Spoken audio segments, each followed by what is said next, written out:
Live from the Washington, D.C. area, it's the Inside Scoop, Emerald Planet. All the ecology news that our viewers want to know. Now, here's your host, Executive Director of the Emerald Planet, Dr. Sam Lee Hancock.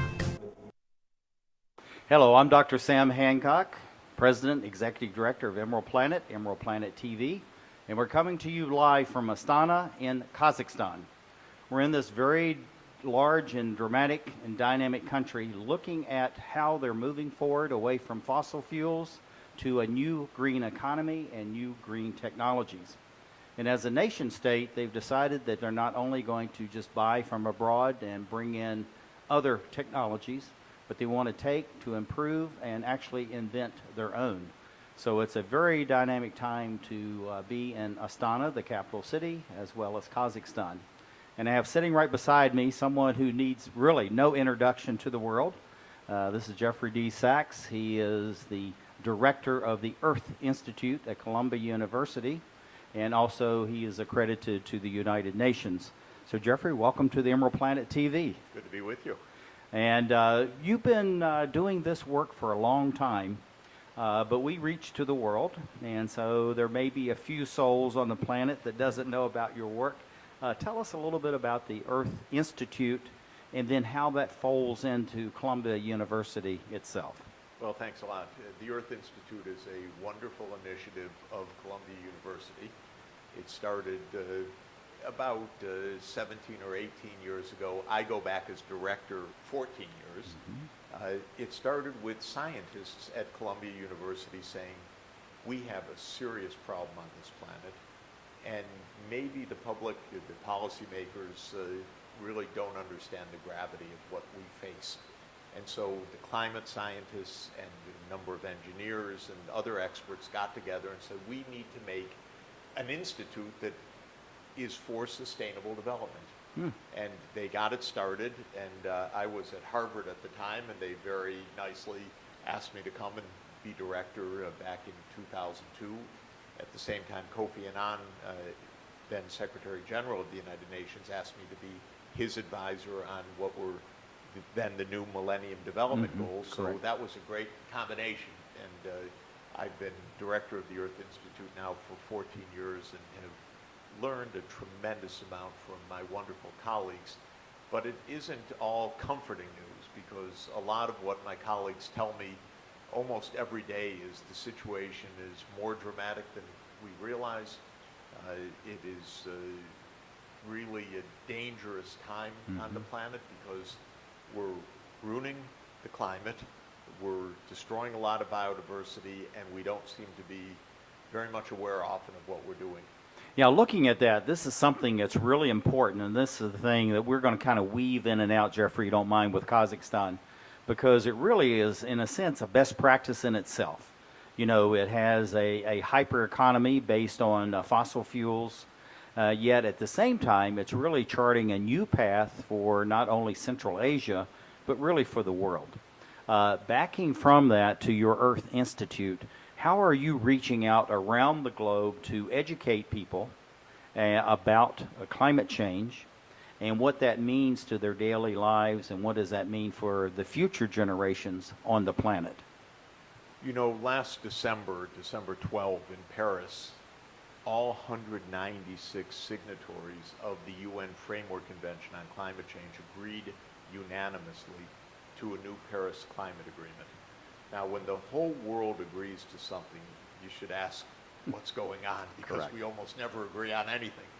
And there are usually one of two explanations. One is that it doesn't matter because it's just an insignificant photo opportunity, or it's something really, really important. And in the case of the Paris Climate Agreement, it's definitely the latter.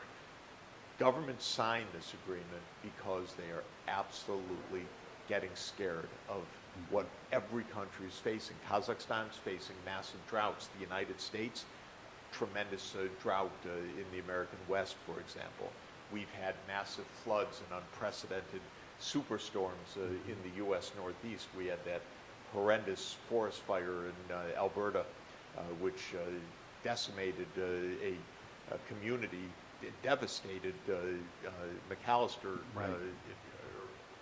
Is that the town up in? Yeah, it's northern 75,000 Alberta. Forgive me population. for doubting that I have the name right, but just huge shocks to the climate taking place all over the world. Yeah, it's just like India, Australia, Brazil, all these countries are having extreme droughts, and at the same time, you're having extreme floods.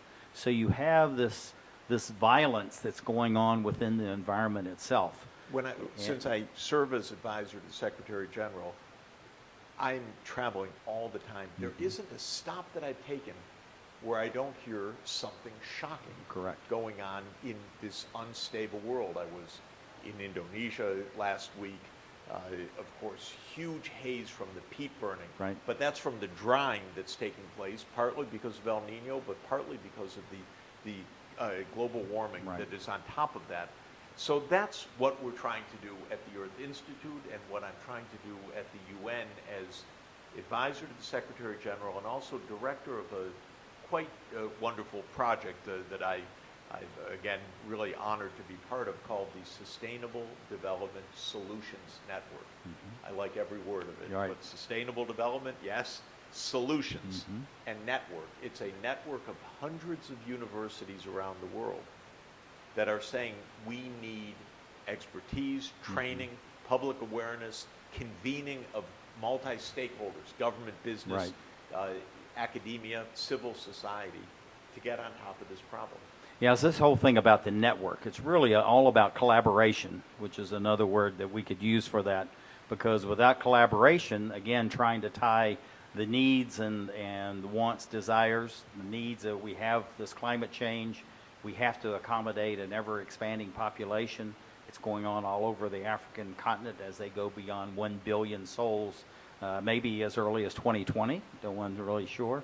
And so you have all this change going on, Jeffrey.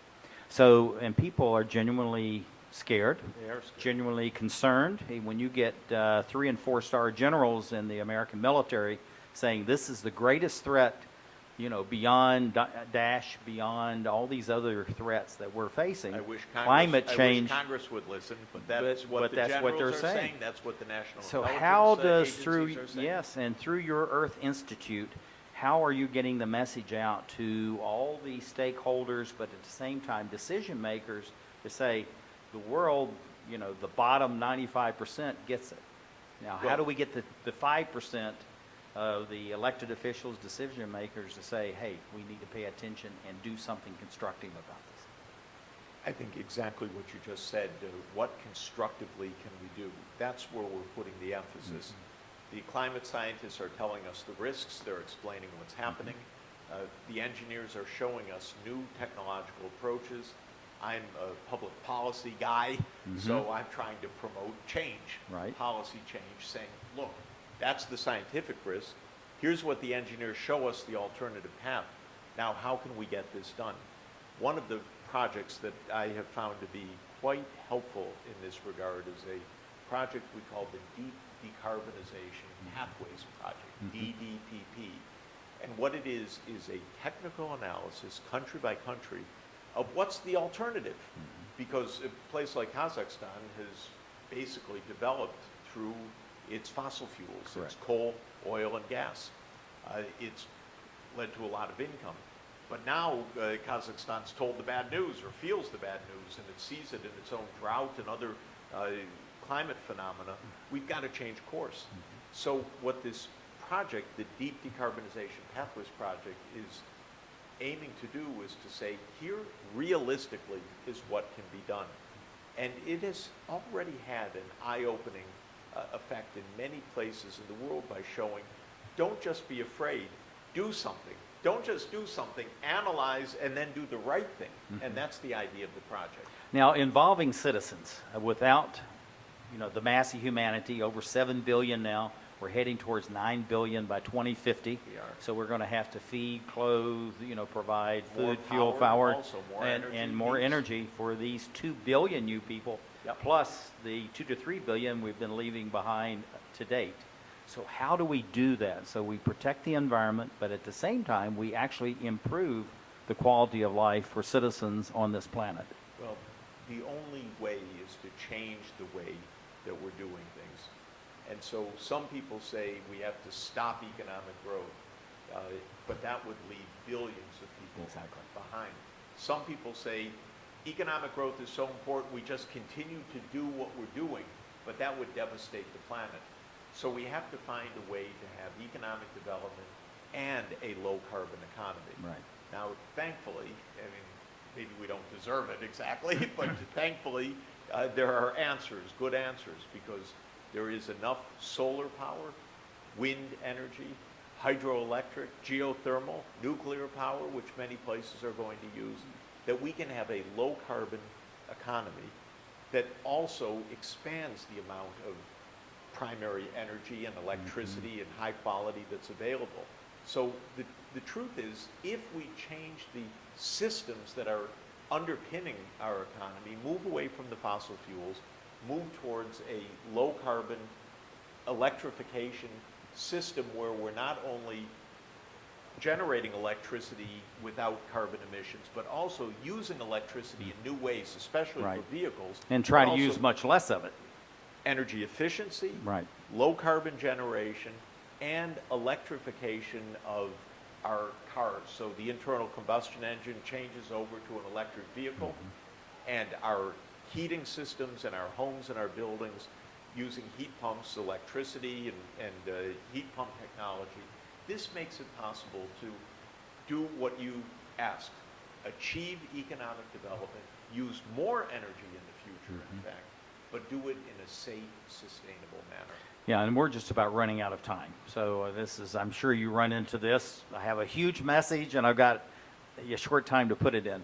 But looking at how we're going to go forward, how do we match then? We know the problem, statement of the issues.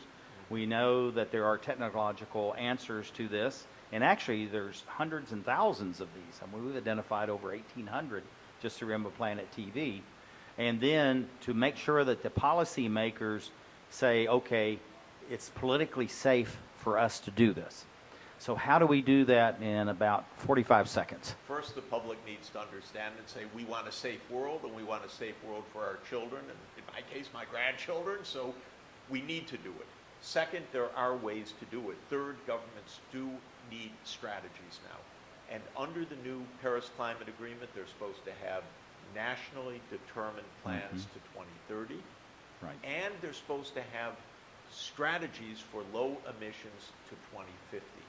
Get those two things on the table. Business can do a lot once the policy framework is in place. Okay, fantastic. Well, this is Jeffrey D. Sachs, who is the director of the Earth Institute at Columbia University, also fully accredited to the United Nations, special advisor to the Secretary Generals that have been there.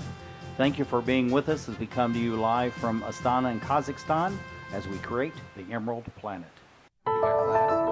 The stem cell issue is being debated throughout the country.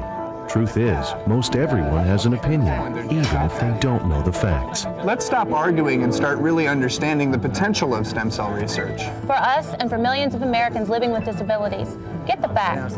Call 1-877-842-3442 for free information from the Stem Cell Research Foundation. That's 1-877-842-3442. Following the tragic events of September 11th, there have been hundreds of violent attacks against innocent Americans. Remember what that flag you're waving stands for. Remember, please stop the hate. We're stronger when we are united. Remember what that flag you're waving stands for. One nation under God. Indivisible. With liberty and justice for all. In America, there's either room for everyone, or it's not America. Don't pick the wrong fight. Let's keep America land of the free. Stop the hate.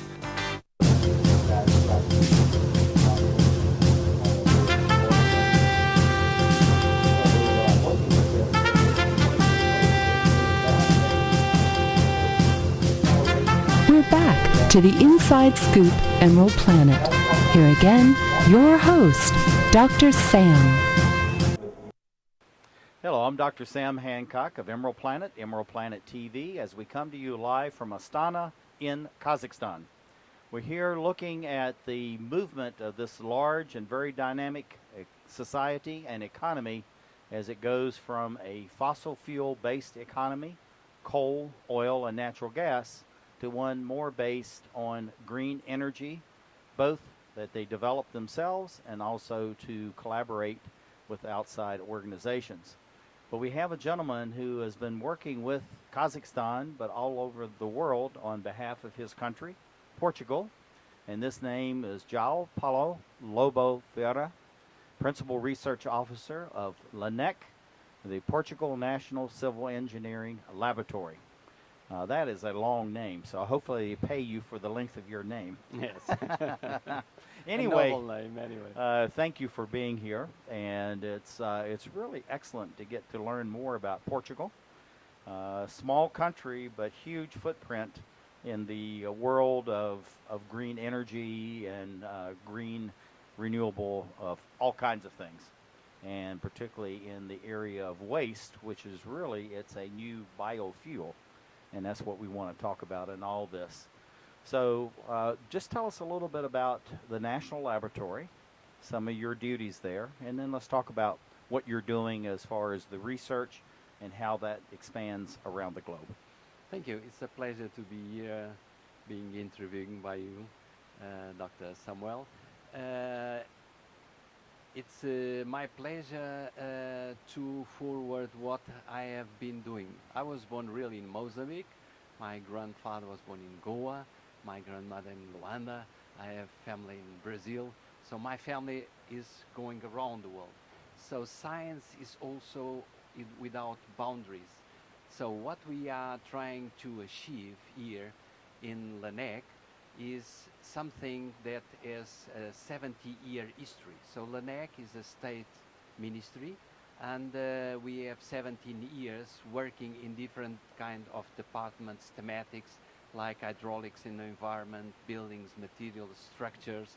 We have there the seismic structure that's important eventually for California, that tree shaking table, where we can do a lot of expertise. But now what brings us here is the expertise that we get through EU-sponsored projects, Portuguese-sponsored projects on managing water resources. For instance, I'm now leading the water for energy thematic, water resources management and flood control in a unique project, Europe-China, trying to get what is the best thing in Europe and the best thing in China on technological water innovations. Now, looking at LNEC, tell us a little bit about just LNEC itself, connection to the government, and then we'll ask some more questions about how this relates to water and water resources, which is really critical because, as they say, water is the new oil in the world economy. LNEC is a state laboratory. We have like 1,000 people.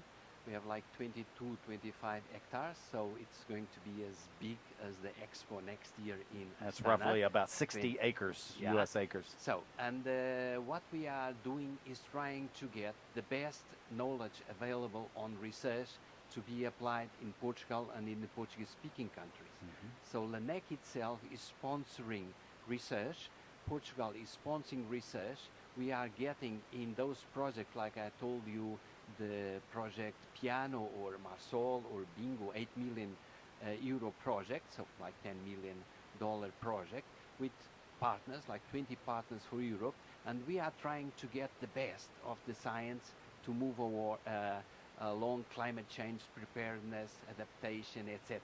Now, looking at the whole notion of water, and I want to really focus on wastewater because this is something critical. You have a unique message at the Astana Economic Forum about this. So looking at that, many people think of, we flush the toilet, if I can use that term, and we no longer have a problem. And we think of it as a waste. But in today's 21st century, that is, pure carbon in a sense, and it's something that's an energy source. It's also a fuel source, a food source. So it has so many different uses. So it really is not a waste. So what should we call it? And then what's the impact within society? He was just targeting one of the most relevant issues in the European Union these days. is trying to get from the line economy, so you have the mining, your production, consuming, and waste, and this waste go to the waste disposals, to a circular economy where in Europe in a couple of years, 2020, 2030, we are targeting a waste-free society. So this is going to be recycling, reusing, reutilization, as you're saying, not just for nitrates in agriculture, but also for biogas, also for taking it in advance. As a matter of fact, we can talk in Portugal about a Portuguese miracle. So it was just like a couple of decades ago, 48% of water supply and sanitation. Now it's 99.8%. And this now tell us that again. What was that term? It was about half, 50%, and now it's 90. What? It's the water supply to the people, to the people of Portugal. So I we see. have 15 million Portuguese, 10 in Portugal, 5 outside, like Right. a lot in the United States, 1.5 million. But nevertheless, the water supply and the wastewater treatment was far from the European Union. Now is above average, and also by all those institutions that are created to control. So eventually, besides some extra houses that are alone, everybody is not just water supply, it's the quality of water. You go to Portugal, you drink the water in the tap and not from the bottle because you trust it. And also the wastewater, we have very beautiful. I invite you to go to Lisbon to see the Lisbon water treatment plant. It's just like a museum. The roof is just like a garden, like the ending gardens of Babylonia. You can find there from waste. So instead of going just to pollute the rivers, we are going to use this amount of water. Besides, I am leading one of the just 29 action groups of the European Innovation Partnership on Water. And I'm doing that to market, manage aquifer recharge. And what we are targeting is to have this managed aquifer recharge of wastewater, as you're saying, going through artificial aquifers of layers, where we are researching the types of sediments so that the amount of water flowing through is cleaned while the process is flowing. When And it this is going to be all natural, and it's using, natural, and no using energy, no energy no whatsoever. energy is flowing. But when it reaches the stream, it's already clean. So we have in laboratory, in LNEC, And it's released. It's a very slow release into the stream, so it's not Yeah, like it's going to increasing the flow of the stream. This is in the south part of the country, Algarve, and we are going to treat like 60% of this without energy, but creating through research and innovation, because this is putting research into Right. practice to clean the river itself, because afterwards the river flows into the aquifer, and then it creates a pollution there, and by our framework water directives you cannot have more than 50 milligrams per liter. So in a way, without using energy, we are cleaning it, and clean is rehabilitation. Of course, the United States have a huge amount of expertise. I've been traveling around, and I have friends in Berkeley, and so I'm not teaching them. I'm just saying in Portugal what we are doing, not trying to be a little Ornesis, like my German friends would say, but nevertheless, this is for but what we are trying to see is what are the appropriate technologies that could save energy. Besides, Well, let's stop right here. So Okay. we're going to save energy, Yes. which is critically important. But at the same time, we're recharging the aquifer, Yes. is what I understand it. Yes. But the water, in a sense, is cleaner Yes. that comes out through your all-natural system Yes. than what came in from the beginning. In other words, the drinking water Yes. that coming out is cleaner than the drinking water Yes. that may have gone into it. Yes. So this process is all natural. You're using natural Yes. filtration. Yes. And what are the different layers? Or is that something that's dependent on the location No, of the no. aquifer itself? Now, in LNEC itself, it's a very sound and wise question. With this artificial aquifer is like 4.5 meters by 2.5 and 2.5 or 2 meters depth, unsaturated zone. We have divided this in 3 different layers. So you have concrete, but you have glasses, windows, and then you can see the natural soil that you have in a certain region, total real, and then we have treated in different types of layers where you can put 2% somehow of iron oxide that will create a certain reduction, and then you put artificial soils. We have measured this in 30 centimeters and 60 centimeters depth. It's going to be in that real world. It's being done at this precisely moment, okay? And the interesting thing is research is totally compatible with the actors. So Águas do Algarve, so the water supply company, and the Portuguese Environment Administration of the Algarve, both are supplying, and they bought the plot so that they can see what is happening. They bought it, and we are doing the experiments in the lab, columns, large size experiment, and then the real world. But one another thing that just complementing is not just quality, it's also quantity. Because what's happening now in Portugal, and I showed a picture here in Astana, it seems that you have the years and you have the districts. And then you have a drought here, a drought there in these districts. Now it seems that the surplus is still there. The drought is still there, but just the same as it happening in the United States is regional. So you cannot take from this dam to another place because this dam is empty, that dam is empty, etc. So we are trying to put the extra amount of water in the wet years from the rooftops of the greenhouses into the floor. When the drought comes, we are doing the mathematical modeling to see the travel time, and then you are able to pick them up.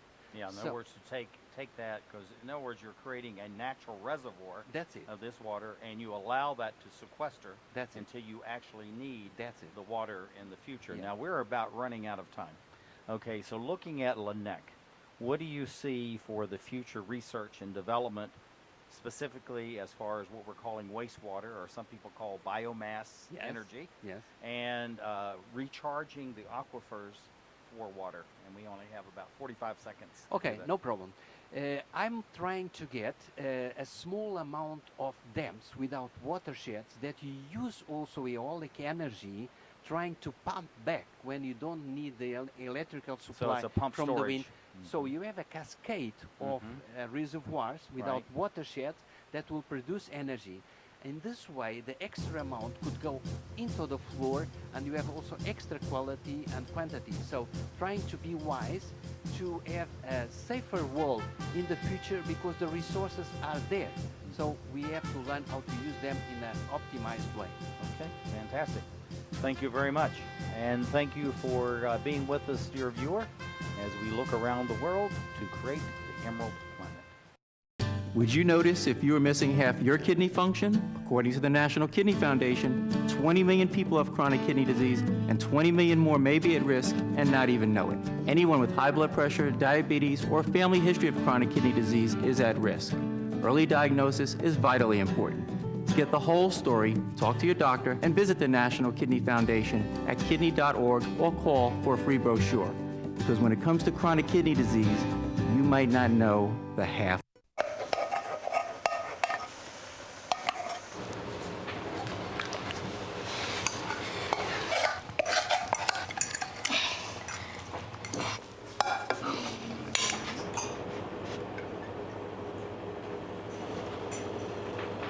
Hey, Lena, where's yours?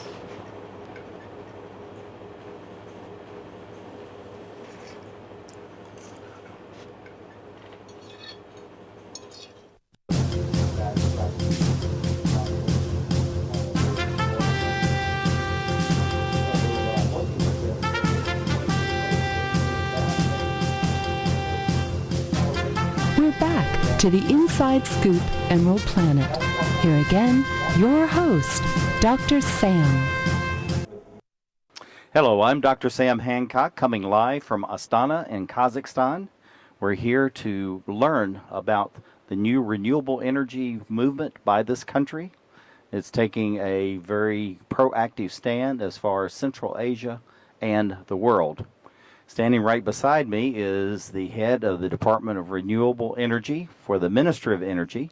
This is Ainur Sospanova, and thank you for being with us. Thank you. Здравствуйте, меня зовут Самуэль Хэнкок, и мы приехали из Вашингтона из организации Emerald Planet освещать проблемы и вопросы в сфере окружающей среды и возобновляемых источников энергии. И сегодня с нами Ainur Sospanova, директор Департамента возобновляемой энергии Министерства энергетики Республики Казахстан. And thank you again for being with us, and give us a little overview about the Ministry of Energy. Спасибо вам, что вы сегодня с нами, и не могли бы вы рассказать немного о Министерстве энергетики? Если говорить о деятельности Министерства энергетики, я хочу сказать, что министерство создано в 2014 году, в 2015, уж не помню. If we'll say about the activity of the ministry, so it has been established in 2015, 2014, so yes. And the purpose of the Ministry of Energy. И цель Министерства энергетики. Цель создания Министерства энергетики – объединить все вопросы развития энергетической отрасли Казахстана в один уполномоченный орган. Поскольку вопросы развития нефтегазовой отрасли, вопросы развития электроэнергетики, вопросы развития атомной энергетики, угольной промышленности, вопросы развития возобновляемых источников энергии и также вопросы развития охраны окружающей среды, они сейчас все сконцентрированы в одном министерстве, Министерстве энергетики.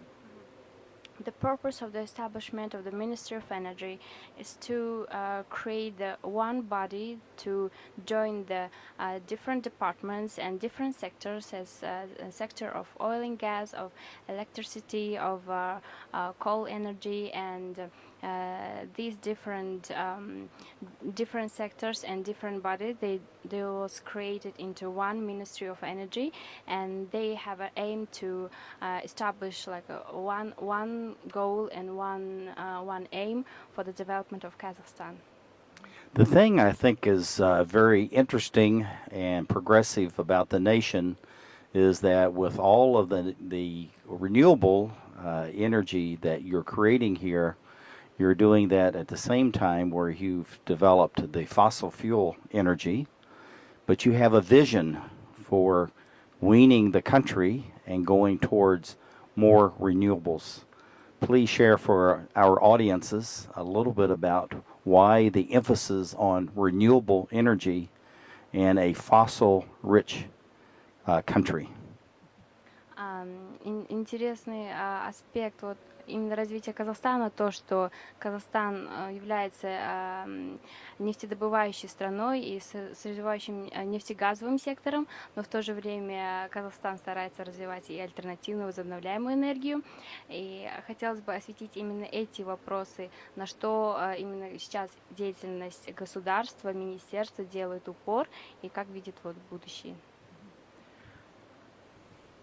Понятно, что сегодня, имея дешевые углеводородные запасы в Казахстане, тем не менее правительство Казахстана делает ставку и на развитие новых возобновляемых источников энергии, и это делается с точки зрения диверсификации рисков возможных с исчерпаемостью углеводородных запасов, а также с возможным переходом на новые виды энергии.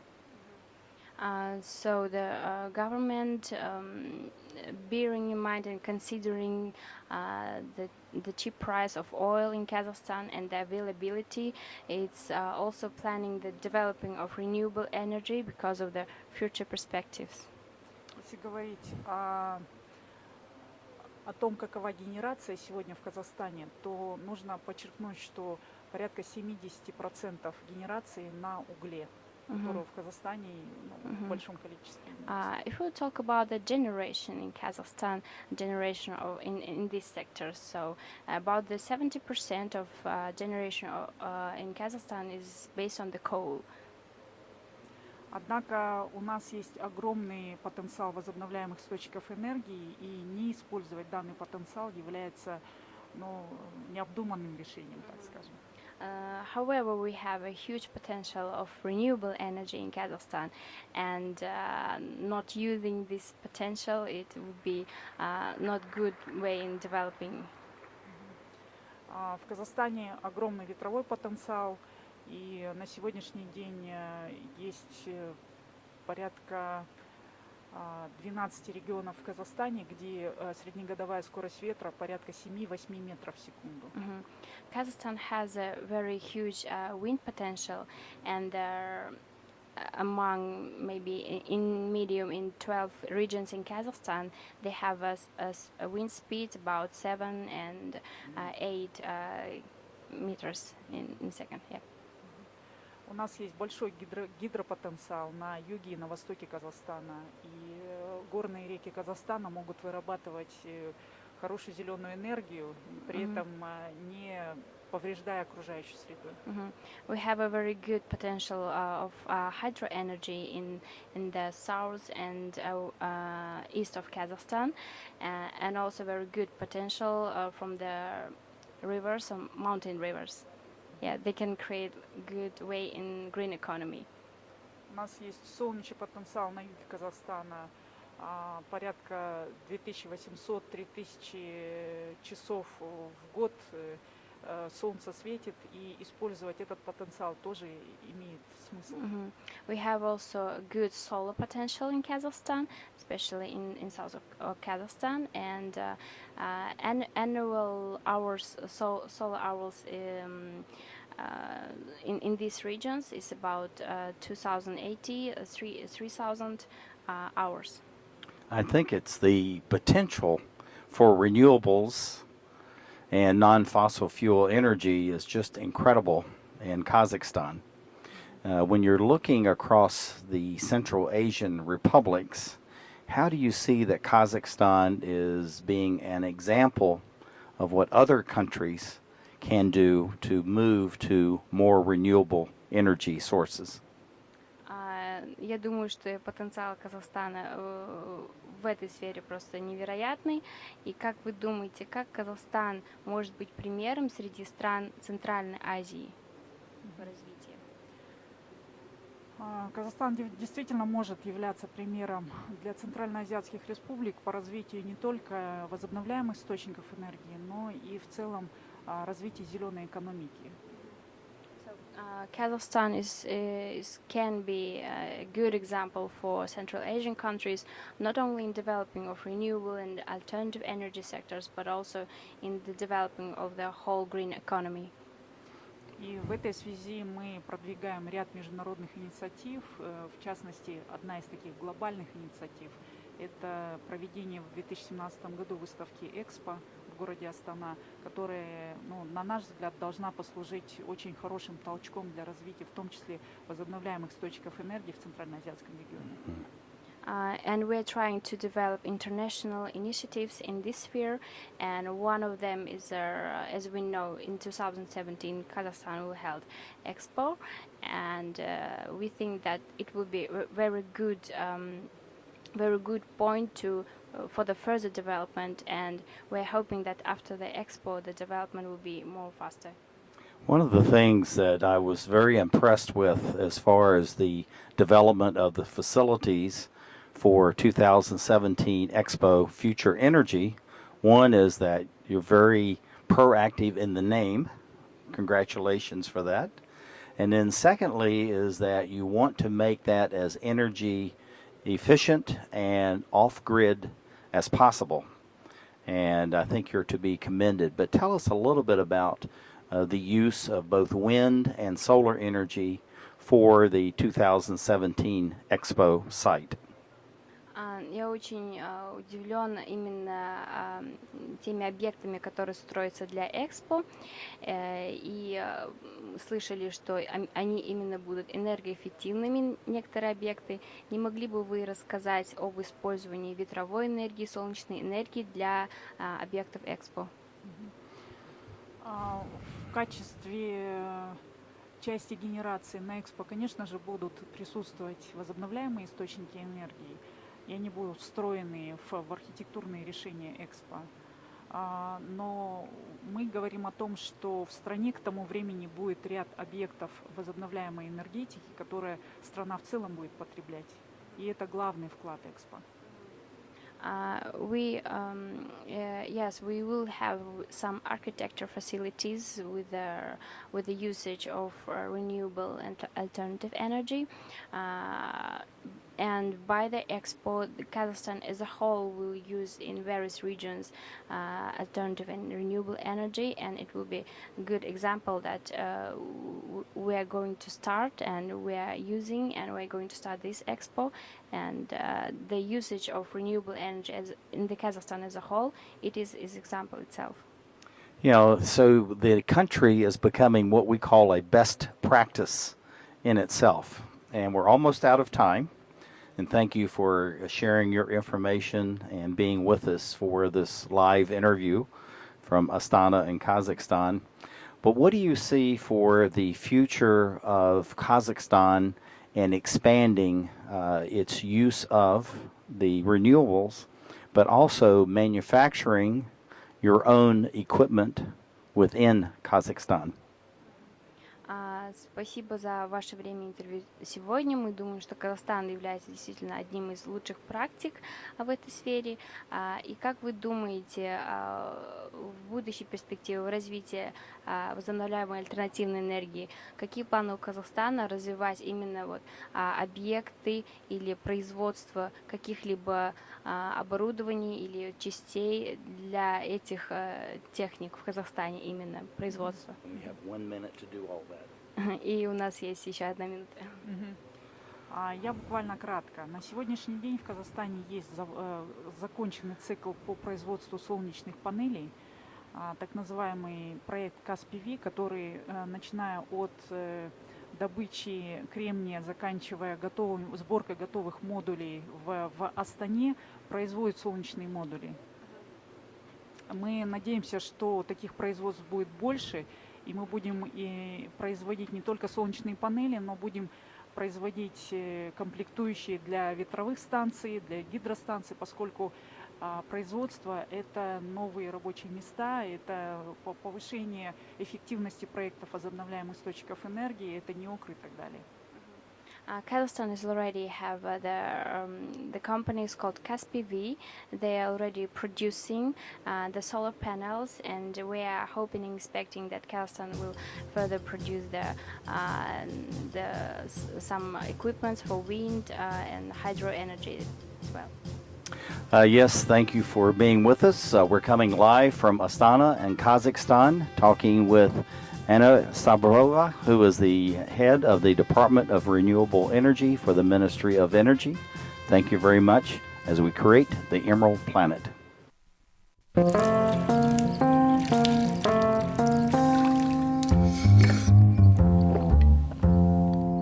Here, kitty, kitty. Here, kitty, kitty, kitty. Here, kitty, kitty. You'd think it would be easy to tell which kids have trouble with their eyesight. But that's not always the case. Even though 1 in 4 children may have a vision problem, eye doctors tell us the symptoms aren't always so obvious. We do know that 80% of all childhood learning is visual. And without good vision, kids can have trouble learning to read and may fall behind in school. For clues on how to spot the real-life signs of childhood vision problems and what parents can do, visit checkyearly.com. A public service message from the Vision Council of America, and reading is fundamental.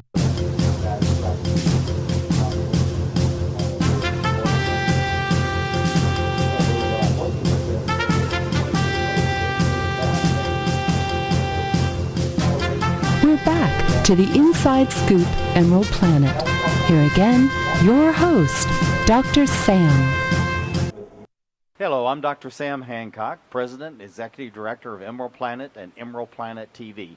We're coming to you live from Astana, Kazakhstan, looking at this very large, dynamic country in the center of Central Asia, and a country that's working towards energy independence by using renewable fuels. even though this is a country that has vast reserves of oil, natural gas, and coal, and at the same time, it's moving towards that because it wants to create a new green economy. And it wants to do so by importing and inviting investors to come in and bring their latest technologies, but at the same time to start research, design, and manufacturing of their own technologies. And I think that's a really admirable way to move forward as we go towards 2050. And we have a gentleman sitting right beside us who actually is have a lot of experience with Kazakhstan. I'm going to let him tell you that connection. This is Dr. Eduard.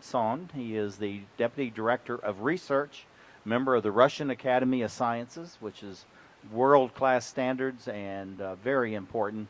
At the same time, he also works in a collaborative with the Massachusetts Institute of Technology, MIT, and other areas around the globe. So, Eduard, welcome to the Emerald Planet TV. Thank you very much for invitation to tell about. Tell us a little bit about the Russian Academy of Sciences and why it's such a prestigious and international organization. Yes. As you know, Russian Academy of Sciences has been created by more than 300 years ago by Peter the Great. And, for example, best people mathematicians from Europe came to Russia, and recently I visited the grave of Leonard Euler, who is one of the best scientists in the world. He invited to, and as you know, Russia Academy of Sciences, it was created 300 years ago, and now it combined people in very different divisions, starting from natural physics, mathematics, physics, biology, and so on. And 2 years ago, Medicine Academy of Russia was joined, and Agriculture Academy also was joined. And president of this Academy of Science, my friend from the same group, schoolmate, Vladimir Hortov, he is president of Russian Academy of Sciences. So, as you know, Kazakhstan, it's a former Soviet Union republic, and before that it was a part of Soviet Union, and high level of science, what was in Russian Academy of Science, also exists here. Many our pupils, many collaborations here, and so that's very important for us. But I think it's there's another more personal situation of Kazakhstan and your affinity for Kazakhstan. Share that. I'll just love this story, and then we'll get into the hard science of all of this. Oh, that story started very long years ago, because my father was Korean and mother was Ukraine, and they moved from Far East to Kazakhstan and become friends and the same family. And I was born in Kazakhstan, actually, and spent here 16 years, my high school, and before entering to Moscow Institute of Physics and Technology. Yeah, I think that's a wonderful story, and thank you for sharing that with us. Yeah. But going back to this hard sciences, the Russians have always been known for the work in STEM, the science and technology, engineering, and mathematics. And why do you think that is? And then let's leap forward to the 21st century as we go towards 2050, how that now is starting to pay off, not only for Russia itself, but also the former republics and the very strong STEM, the science, mathematics, and technologies that they have that's helping them to become leaders in the 21st century. Actually, Russia, every year from the very beginning, Russian Academy of Sciences and many institutions, they started to work in the field of energy. And because even in 60s and 70s, it was first steps to understanding of sun energy, wind energy, and so on. And because most of energy, transformation of energy, it's connected to the physics, so that's very important. Actually, from all energy which we have in the earth comes from sun, even oil, gas, and so on.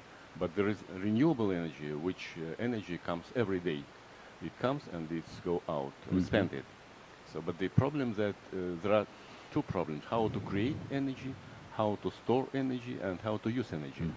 From this point of view, electricity is one of the sort of energy which very difficult to store, because we can produce and then spend this energy. That's why the problem of renewable energy is creating sources of energy. Sources is wind, sun, geothermal energy, and many others. And then how to store it, because sun only daytime, and wind also not every day it's flowing, and that's the reason why we have to have storage. So these three components are very important. Now, looking at the Russian Academy of Sciences and the work that you're doing with MIT, Mass Institute of Technology in the United States, and of course you're working in Kazakhstan, I understand, with a national university here, and then of course other universities around the globe. Why do you think this collaboration is so important? Because it seems like it's just part of your nature that you want to collaborate. I would like to say that many years ago, maybe 50 years ago, it was another new source of energy, as MHD energy generation. And to create very big installation in Russia, we used superconductor from United States. So first installation was moved from United States, from MIT to Russia. And now, many times today, it was mentioned that thermonuclear fusion energy is also very important. That's the field where we're working very close together with MIT. It's Massachusetts Institute of Technology, PSFC, which is Plasma Science Fusion Center. So my friend, Professor Richard Petrassa, he was actually my student. I gave lectures there, but last year he got Edward Teller Win Medal. And one of the more important directions in this field is inertial fusion, where fusion can be received from compression or by laser beams, very dense, and then to get energy. So there is a Rochester University, National Ignition Facilities, which exists in Russia, and in Russia also there are many places where we create laser installation for this thermonuclear energy. Yeah. So now let's talk about that, because many people think of renewable energy as wind, solar, low flow hydro, maybe even large flow hydro and all that. But yet, many people in the energy community say that we need to revisit nuclear and put that back into the menu, because there's new developments, new designs, ways to build and maintain much less expensive than what we had before. But yet, there's many in the environmental community that are absolutely opposed to nuclear energy. Why do you think there's this debate? And based on your extensive experience and research over these many years, why you believe nuclear should be part of this mix as we go forward to address severe climate change? Yes. There are two types of nuclear energy. It's a fission energy, and it is used everywhere right now in different countries, and very promising for Kazakhstan, for example, because resources of uranium in Kazakhstan #1 maybe in the world, so that's very important. And technology for developing new fission installation exists in France, Russia, and Korea, and so on. But the problem of this type of energy, it's a waste, because we need to find out a place where we can waste this energy. Another is it's a fusion. Fusion is very promising, because actually there are a lot of sources of this energy and very cheap. That's the reason why when we have fusion energy, in this case the problem of energy will be solved. Many people think so, but maybe new problems will arise as usual, but anyway. So, but for fusion energy, it's necessary to overcome some problems, because it started from Kurchatov in Russia and so on. But only last years we got very important results, because in the United States, in Germany, in Russia, we got results where we can store energy for a long time. In Greifswald, Germany, it's a joint Germany Institute of Nuclear Physics, Plasma Physics, they got very good results. There is a joint program for Russia and Germany, Russia and the United States, ITER, which was mentioned today. So fusion, it's a very progressive, promising technology. But it doesn't matter that from the other side, wind energy, solar energy will exist, and it's also very important. Yeah. Now, looking at this mix between the nuclear, the hydro, and of course, there's many hydrogen, is coming to the fore. Thermal, as far as the groundwater resources, and then of course the wind and solar, of course, is being most used.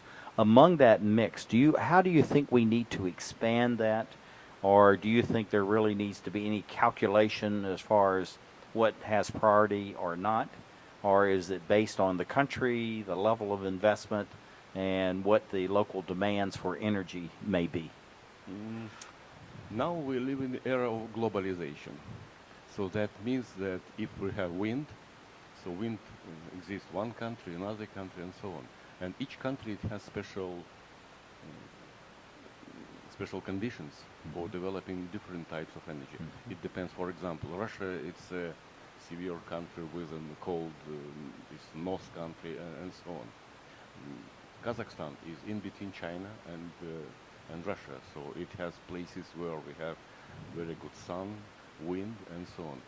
China is very aggressive in the developing of new energies. For example, they developed very high power stations for wind energy, and during this Astana forum, we have proposal which we announced here that to create some gigawatts energy, wind energy in the east of sea of Russia, near Japan, I see. Sakhalin, and so on. Right. And this is, if we create it, China, Kazakhstan, and Russia will have additional energy which is renewable and very high level. It's a percentage of the overall energy which exists. So Now that's very important. And we only have about 30 seconds left, so we have to be quick. Yes. What do you think is the future for renewable energies as far as meeting the needs of a planet that will soon have 9 billion people by 2050? Renewable energy, of course, it will grow and grow. And in some countries, 10%, 15%, 30%. In Kazakhstan, Nazarbayev announced about 50%. And so at the end of the century, we will have 80% of renewable energy, and it's very important to work together. Okay. First of all. Well, thank you very much, Dr. Eduard Son, the Russian Academy of Sciences. Thank you for being with us as we look around the globe to create the Emerald Planet.